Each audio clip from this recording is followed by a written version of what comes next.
A good phrase my teacher gave me age 25. Here's what he said: never mistake the power of influence. 2 words describe influence. Number 1, powerful. Number 2, subtle.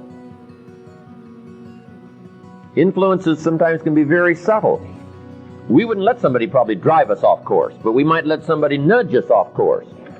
Right? Got their elbow in our back, just pushing a little, just pushing a little, just pushing a little. First thing you know, you find yourself way off track. Now, somebody might ask, how'd you get way over here? I say, gosh, I don't know. I say, well, didn't you feel that elbow? I say, well, yes, I felt that, but I didn't think that much about it. That was it. That was it. Just pushing a little every day, pushing a little. So you've got to really take a look at influence and association. Number 1 was emotions need to be educated. Number 2, attitude is affected by influence and association. For people seriously interested in leadership, and parenting being one of the greatest challenges of leadership, we ask these 3 important questions. And I think this is good for serious people interested in influence, leadership, management, parenting. We go through these 3 questions. Let me give you those 3. 3 important questions on association. Here's number 1. Who am I around? Every once in a while you got to sit down and just make a list. Here's the people I'm around, a fair share of the time. Who am I around? Question number 2. What are they doing to me? That's a valid question. Where have they got me going? The people I'm around. What have they got me saying? How have they got me talking? What vocabulary have they got me using? What have they got me reading? Where have they got me going? And here's the biggest one of all. What have they got me becoming? The people I'm around. Good questions. And then here's question number 3. Is that okay? Just take each person and their influence and say, is that okay? I'm not saying it isn't okay who you're around and what they're doing to you. I'm not saying that isn't okay. I'm saying check.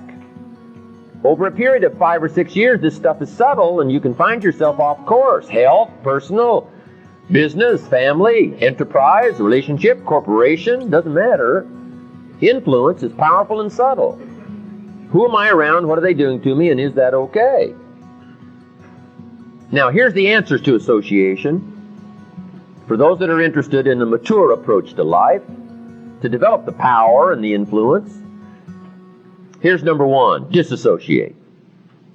I mean, after you evaluate some associations, you might have to come to this conclusion: disassociate. I'm not saying do it quickly, I'm not saying do it lightly, but I'm saying if it comes down to it and you have to, consider this. Disassociate. Walk away. Nancy was right. Just say no.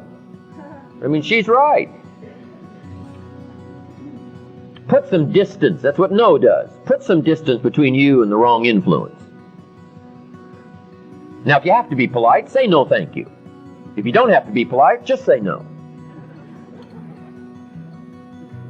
Now, I know a lot of people these days are into yes, right? Big word, yes. You got to say yes, but you got to say no. If you don't say no, I'm telling you, it'll mess up your health, mess up your future, mess up your chance for enterprise, profits, equity. Got to learn to say no, especially to the wrong influence, wrong association.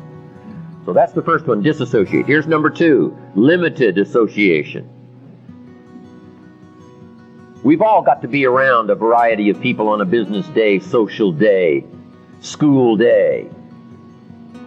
We all have to. But here's the clue. Some people you can be around a few minutes, but not a few hours. Okay? Some people you can be around a few hours, but not a few days.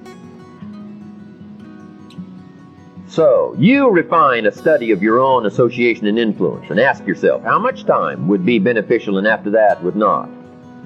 Limited association. Here's number 3, expanded association. Find people of value and see if you can spend more time.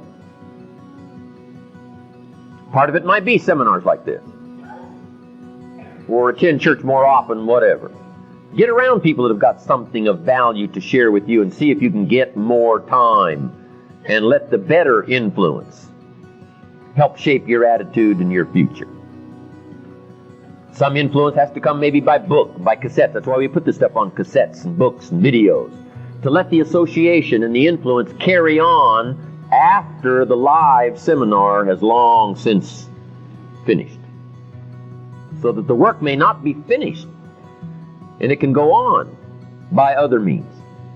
People have long since been deceased. If they left a book, if they left a cassette, if they left some writings, if they left something behind that you could read or study or look at, how valuable that would be. Okay, that kind of influence.